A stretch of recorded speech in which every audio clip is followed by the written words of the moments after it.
من اعرض عن ذکری فإن له معیشۃ ضنکا، نہ وہ اپنے وقت کا صحیح استعمال کر سکتا ہے، نہ اپنی صلاحیتوں کا صحیح استعمال کر سکتا ہے، نہ اپنی زندگی سے کوئی بہترین کام لے سکتا ہے، وہ ہر وقت ایک پریشان خیالی کا شکار ہے، بکھرے ہوئے حال والا ہے، اور کان امرہ فرطا۔ اسی لیے ہمیں قرآن پاک میں اس بات سے منع کیا گیا ہے کہ ایسے لوگوں کی کمپنی میں نہ بیٹھا جائے، ایسے لوگوں کی بات نہ مانی جائے جو اللہ کی یاد سے غافل ہوں۔ وَلَا تُطِعْ مَنْ أَغْفَلْنَا قَلْبَهُ عَنْ ذِكْرِنَا وَاتَّبَعَ هَوَاهُ وَكَانَ أَمْرُهُ فُرُطًا۔ وَلَا تُطِعْ، مت اطاعت کرو، کس کی؟ من اغفلنا قلبہ عن ذکرنا، جس کے دل کو ہم نے اپنی یاد سے غافل کر رکھا ہے۔ غافل لوگوں کی صحبت سے، غافل لوگوں کی مجلس سے پرہیز کرو۔ کیوں؟ ان کا حال کیا؟ واتبع ہواہ، کیونکہ وہ تو اپنی خواہشات کے بندے، جس نے اپنی خواہشات کی پیروی کی۔ وکان امرہ فرطا، نتیجتاً اس کے کام کیسے کام ہوتے ہیں؟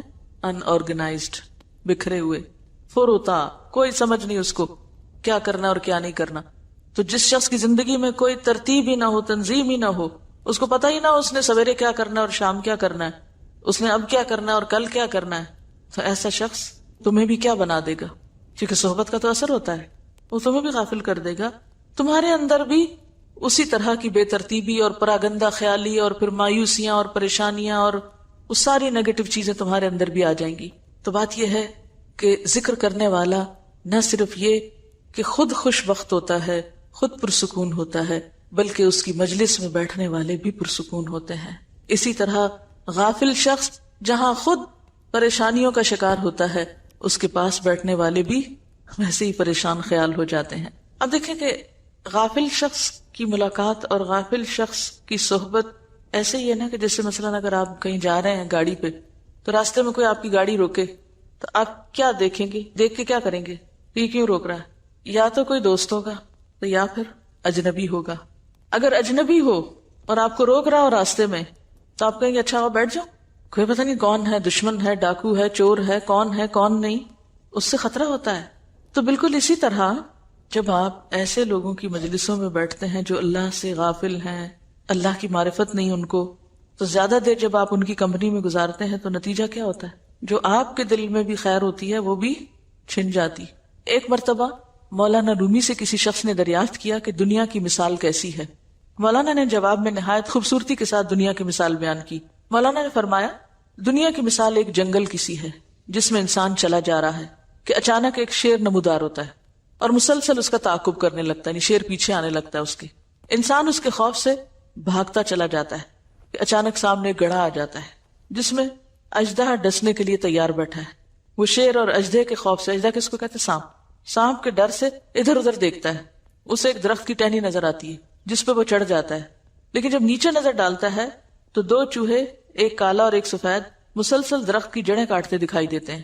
ان تمام خطروں سے فکر مند جب اوپر کو جاتا ہے تو شہد کا ایک چھتا دکھائی دیتا ہے، یعنی ابھی یہ فکریں ختم نہیں، ایک طرف شیر ہے، ایک طرف سانپ بیٹھا ہوا اور چوہے درخت کاٹ رہے ہیں، تو کہتا ہے اچھا میں ذرا اور اوپر چڑھ جاؤں، تو آگے کیا ہے؟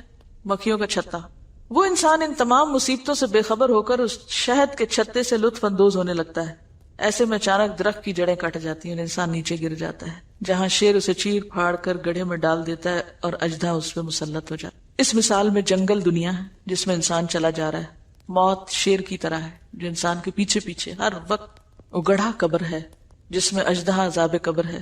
درخت کی ٹہنی اس کی عمر ہے جس کی جڑیں دن اور رات مسلسل کٹ رہی ہیں، ہر روز ایک دن ختم ہوتا چلا جا رہا ہے نا، جڑیں کٹ رہی ہیں۔ اور شہد کا چھتا دنیا کی وہ عارضی لذت ہے جس میں انسان ایسا مست ہے کہ چاروں طرف سے خطرات میں گھرا ہوا ہے، اس کے باوجود اسے آخرت کا ہوش نہیں۔ کیونکہ آخرت کا ہوش نہیں، اس لیے پھر ارادے بھی متزلزل ہیں، ایفرٹ بھی نہیں۔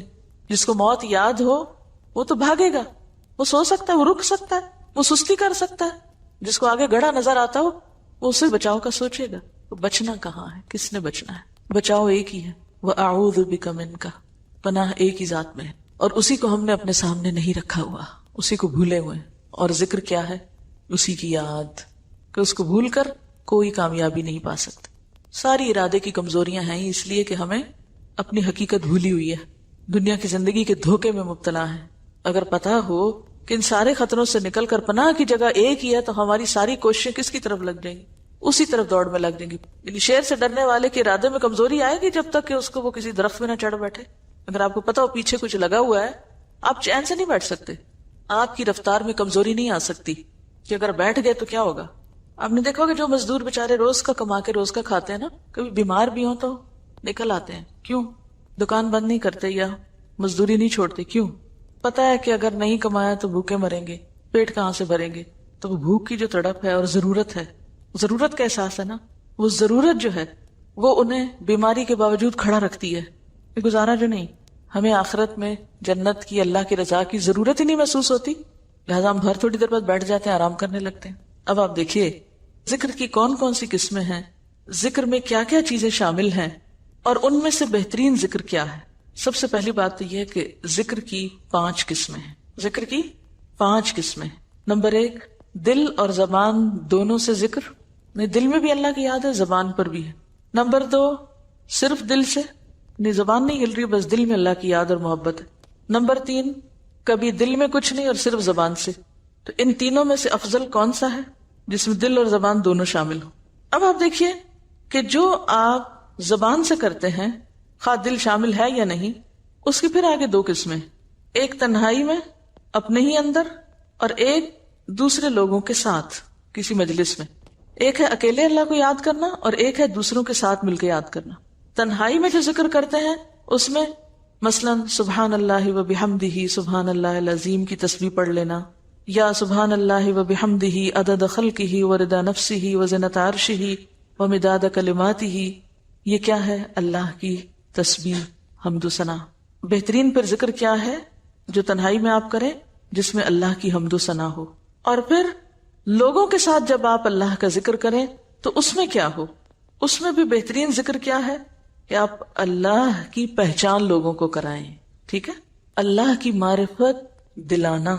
مثلا یہ کہ اللہ تعالیٰ نے ہمیں پیدا کیا ہے, یہ ساری نعمتیں اللہ کی ہیں, اللہ ہمیں دیکھتا ہے, ہماری باتیں سنتا ہے, اللہ تعالیٰ ہماری دعائیں سنتا ہے, اللہ تعالیٰ بہت مہربان ہے, رحیم ہے, شفیق ہے.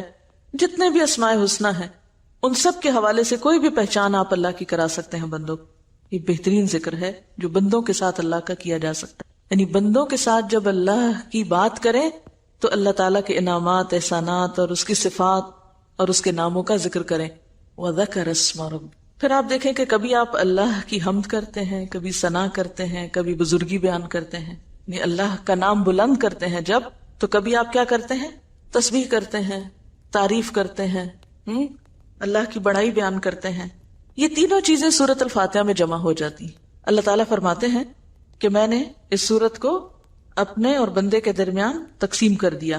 بندہ جب کہتا ہے الحمدللہ رب العالمین تو اللہ تعالیٰ فرماتے ہیں حمدنی عبدی, میرے بندے نے میری حمد کی. جب کہتا ہے الرحمن الرحیم تو اللہ تعالیٰ فرماتے ہیں اثنا علی عبدی, میرے بندے نے میری ثنا کہی. جب کہتا ہے مالک یوم الدین تو اللہ تعالیٰ فرماتے ہیں میرے بندے نے میری بزرگی بیان کی, یعنی میری ہیبت ہے اس کے دل میں کہ وہ مالک یوم الدین ہے. تو یہ بھی کیا ہے؟ اللہ کا ذکر کرنا. گویا کسی کو سورۃ الفاتحہ کا ترجمہ اور تفسیر اور معنی بتا دینا کیا ہے؟ بہترین ذکر ہے, بہترین ذکر, کیونکہ اس میں قرآن پاک بھی شامل ہے اور قرآن میں بھی ام القرآن ہے. پھر اسی طرح کوئی بھی اللہ کی بات کرنا, اللہ تعالیٰ کے احکامات کے بارے میں بتانا کہ اللہ تعالیٰ کن باتوں سے راضی ہوتا ہے, کن سے ناراض ہوتا ہے, یعنی جس کو عام زبان میں آپ واز کہتے ہیں, ٹھیک ہے نا, یا قرآن کا پڑھانا وغیرہ. اب آپ دیکھیے کہ ذکر جو ہوتا ہے وہ دعا سے بھی افضل ہوتا ہے, کیونکہ اللہ تعالیٰ کی تعریف کرنا کیا ہے؟ اللہ کو یاد کرنا. اور دعا کرنا کیا ہے؟ اللہ سے کچھ مانگنا. حدیث میں آتا ہے جو میرا ذکر کرتے کرتے اپنی حاجت اور درخواست پیش نہ کر سکے, یعنی دعائی نہ مانگ سکے, میں اسے مانگنے والے سے بھی زیادہ عطا کر دیتا ہوں. یعنی انسان پہ کوئی دکھ پریشانی ہے اور وہ صرف ذکر شروع کر دے, درود شریف شروع کر دے, تو کیا ہوتا ہے؟ اگر وہ دعا نہ مانگ سکے تو بھی کیا ہوتا ہے؟ مانگنے سے بھی زیادہ مل جاتا ہے. اسی لیے ہم دیکھتے ہیں کہ یونس علیہ السلام جب مچھلی کے پیٹ میں گئے تھے تو انہوں نے یہ تو نہیں کہا تھا اللہ مجھ سے نکال, کیا کہا تھا؟ لا الہ الا انت سبحانک انی کنت من الظالمین. حضرت ایوب علیہ السلام کو جب تکلیف پہنچی تھی تو انہوں نے کیا کہا تھا؟ انی مسنی الضر وانت ارحم الراحمین. مانگا کچھ نہیں, آپ صلی اللہ علیہ وسلم دکھ اور تکلیف کے وقت کیا پڑھا کرتے تھے؟ لا الہ الا اللہ العظیم الحلیم، لا الہ الا اللہ رب العرش العظیم، لا الہ الا اللہ رب السماوات ورب الارض ورب العرش الکریم. اور اس میں کیا ہے؟ کچھ نہیں مانگا، صرف اللہ کو یاد کیا ہے. آپ صلی اللہ علیہ وسلم نے ایک شخص کو دعا کرتے ہوئے سنا، اللہم انی اسألک بانی اشہد انک انت اللہ لا الہ الا انت الاحد الصمد الذی لم یلد ولم یولد ولم یکن لہ کفوا احد. تو آپ نے فرمایا اللہ کی قسم جس کے ہاتھ میں میری جان ہے، اس شخص نے اللہ تعالیٰ کے ایسے نام کے ساتھ، ایسے اسم اعظم کے ساتھ دعا کی ہے جس کے ذریعے اگر دعا کی جائے تو قبول ہو جائے، سوال کیا جائے تو پورا کر دیا جائے. تو اس میں کیا ہے؟ مانگا کچھ بھی نہیں، بس یہ کہ اللہ اس لیے تجھ سے مانگتا ہوں کیونکہ تو ایک ہے، تیرے سوا کوئی الہ نہیں، تو اکیلا ہے، بے نیاز ہے، لم یلد ولم یولد ولم یکن لہ کفوا احد. تو یہ مانگنے کا انداز جو ہے جس میں صرف اللہ کا ذکر ہو، یہ عام دعاؤں سے بھی زیادہ افضل ہے. حضرت انس سے مروی ہے کہ وہ آپ صلی اللہ علیہ وسلم کے ہاں بیٹھے ہوئے تھے.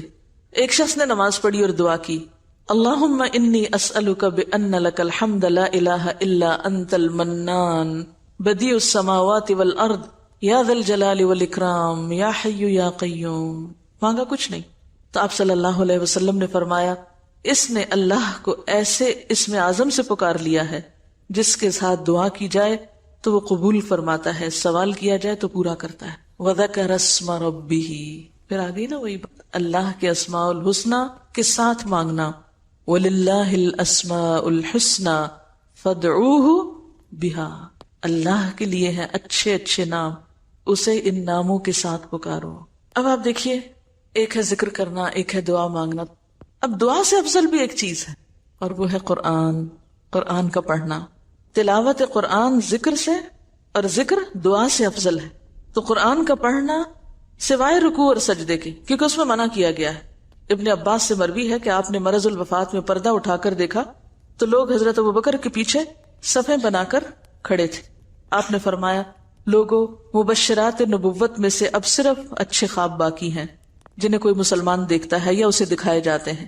خبردار، رکوع اور سجود میں قرآن پڑھنا منع ہے، اس میں صرف تسبیح ہوتی ہے. رکوع میں اللہ عز و جل کی عظمت و کبریائی بیان کرو اور سجدہ میں دعا کی کوشش کیا کرو، کیونکہ ایسی صورت قبولیت کے لیے زیادہ بہتر ہے، یعنی سجدے میں زیادہ دعا قبول ہوتی ہے. احمد، مسلم اور نسائی کی روایت ہے.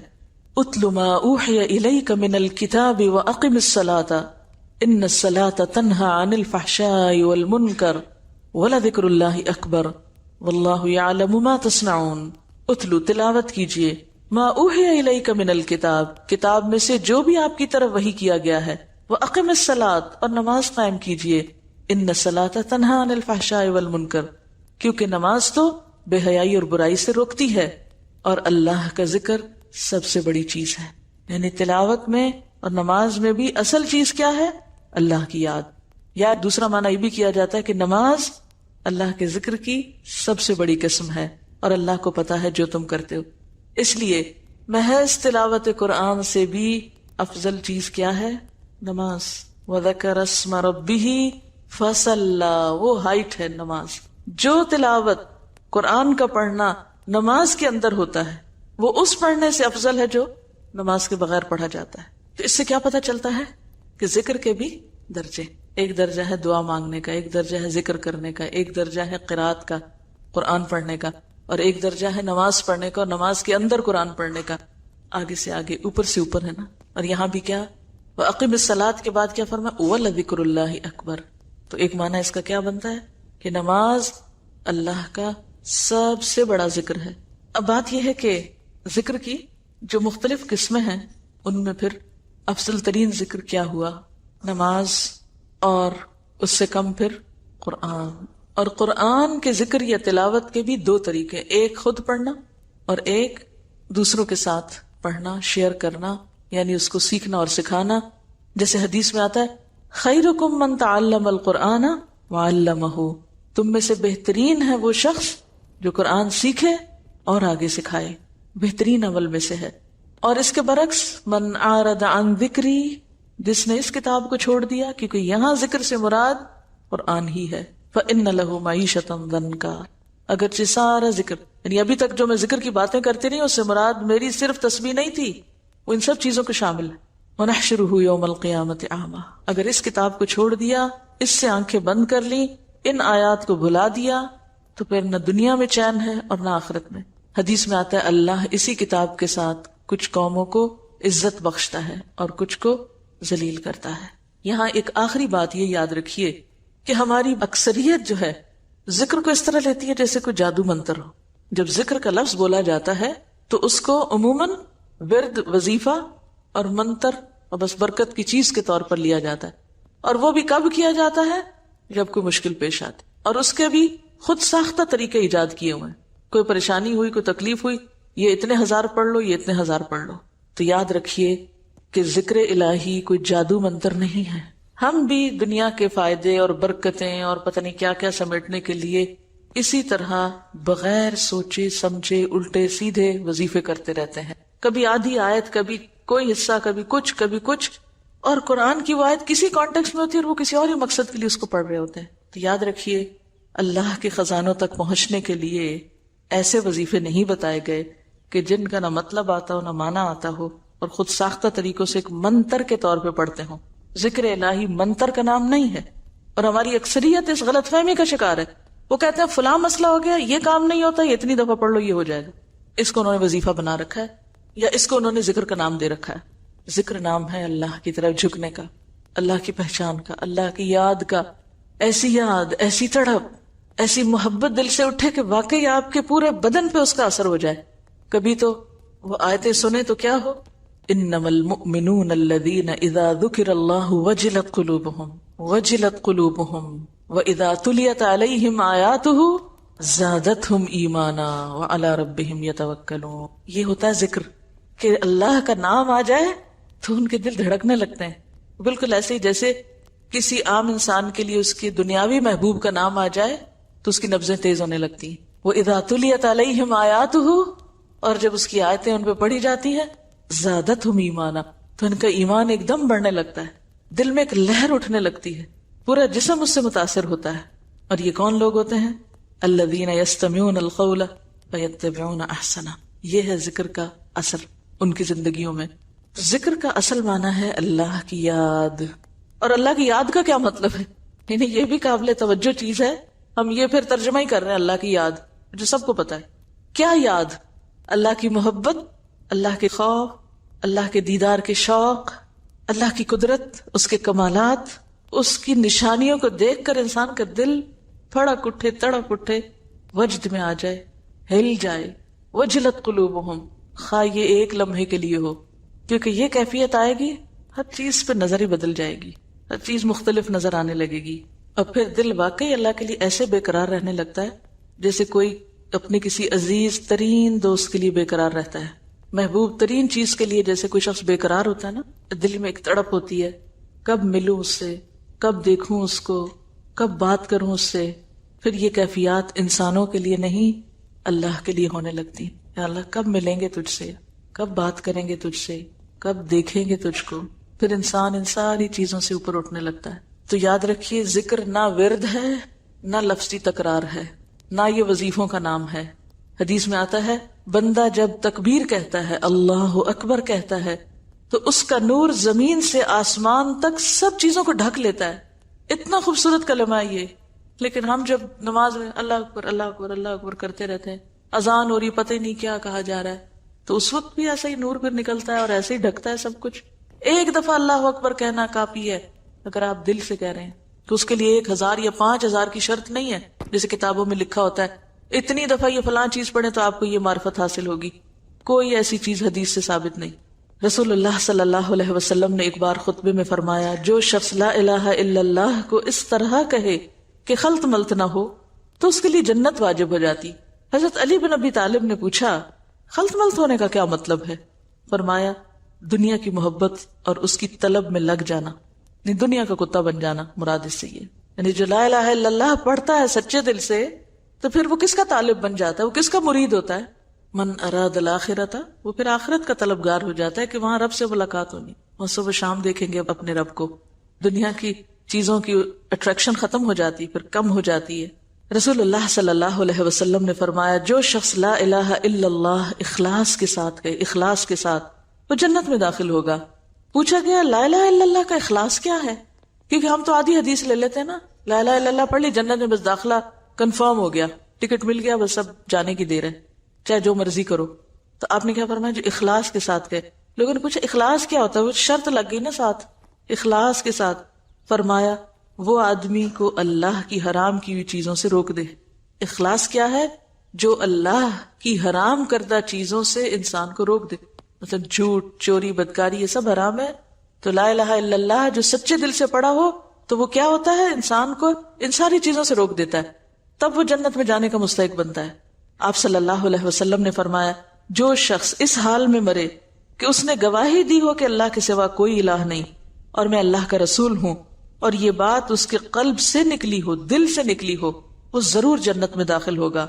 ایک دوسری روایت میں آتا ہے جو اس بات کو جان لے کہ اللہ اس کا رب ہے، ان الذین قالوا ربنا اللہ، اور میں خدا کا رسول ہوں، اس نے دل سے اس کا یقین کیا ہو، تو جہنم کی آگ اللہ اس کے لیے حرام کر دے۔ کیونکہ جب یہ باتیں دل سے نکلتی ہیں، جب یہ ذکر واقعی دل کا حصہ بنتا ہے، تو ہو نہیں سکتا کہ انسان کا عمل نہ بدلے۔ ہمارے اعمال کیوں نہیں بدلتے؟ ہم زبان سے ہی صرف رسمی ذکر کرتے رہتے ہیں، وظیفے پڑھتے رہتے ہیں، لیکن حقیقی معنوں میں اللہ کو یاد نہیں کرتے۔ اللہ سے دعا ہے کہ وہ ہمیں ذاکرین میں شامل کر لے، واقعی ہمارے دلوں، دماغوں، خیالوں، روح میں اللہ کی یاد سما جائے۔ وآخر دعوانا ان الحمد للہ رب العالمین۔ سبحانک اللہم وبحمدک، نشہد ان لا الہ الا انت، نستغفرک ونتوب الیک۔